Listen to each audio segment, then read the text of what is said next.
আসসালামু আলাইকুম প্রিয় ভাই বোনেরা, সবাই কেমন আছেন? আশা করি ভালো ও সুস্থ আছেন। আল্লাহর রহমতে আমিও সুস্থ আছি। দুপুরে রান্নাবান্না নিয়ে চলে আসলাম। আজকে হবে সব গ্রামীণ তরকারি, লাউ শাক রান্না করব। এখানে নিয়েছি ছোট মাছ, কাচকি, মলা, চান্দা, পাঁচমিশালি ছোট মাছ চচ্চড়ি করব। আর এখানে আমি চিংড়ি মাছ নিলাম। চিংড়ি মাছ দিয়ে অল্প করে একটু লাউয়ের আগাডুগা ঝোল করব। বসাই দিলাম লাউ পাতাগুলা ভাপ দেওয়া, আর এদিকে বসাই দিলাম ভাত। এবার দেখতে চাইলে পাশেই থাকুন।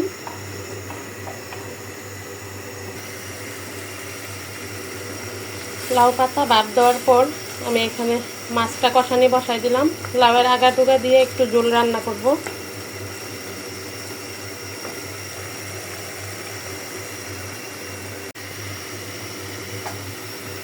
মাছ কষানি হয়ে গেছে, আগাডুগা গোলা দিয়ে দিলাম।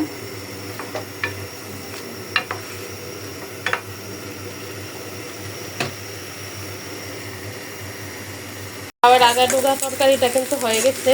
আমি নামাইয়া এখানে শাক বাগার বসাই দিলাম। শাকটা বাগার দিয়ে আমি মাছ চচ্চড়িটা করে ফেলবো। এখানে সব মশলা দিয়ে দিলাম, মাখাইয়া শুধু তেলে ছেড়ে দিব। পেঁয়াজ রসুনটা হয়ে গেছে, শাকটা দিয়ে দিই। আগেই ভাপ দিয়ে রাখছিলাম।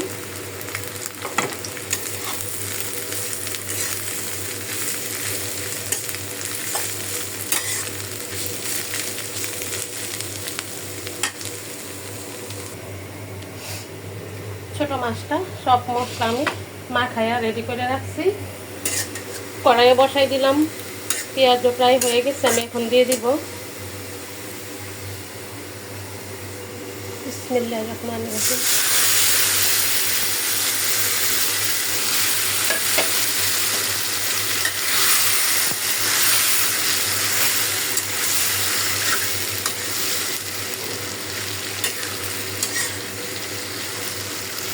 প্লেটটা ধুয়ে আমি অল্প একটু পানি দিয়ে দেব, তাতে সিদ্ধ হয়ে যাবে। মাছের চচ্চড়ি হয়ে গেছে, আমি এখন নামিয়ে ফেলবো।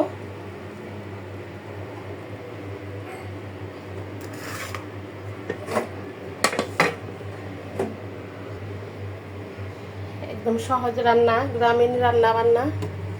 লাউয়ের আগাডুগা চিংড়ি মাছ দিয়ে ছোট মাছের চচ্চড়ি। এই বর্ষাকালে কিন্তু এই ছোট মাছ খাইতে খারাপ লাগে না। গরম ভাতের সাথে লেবু দিয়ে অনেক ভালো লাগে। আর এখানে লাউ শাক। ভিডিওটা আর বড় করব না।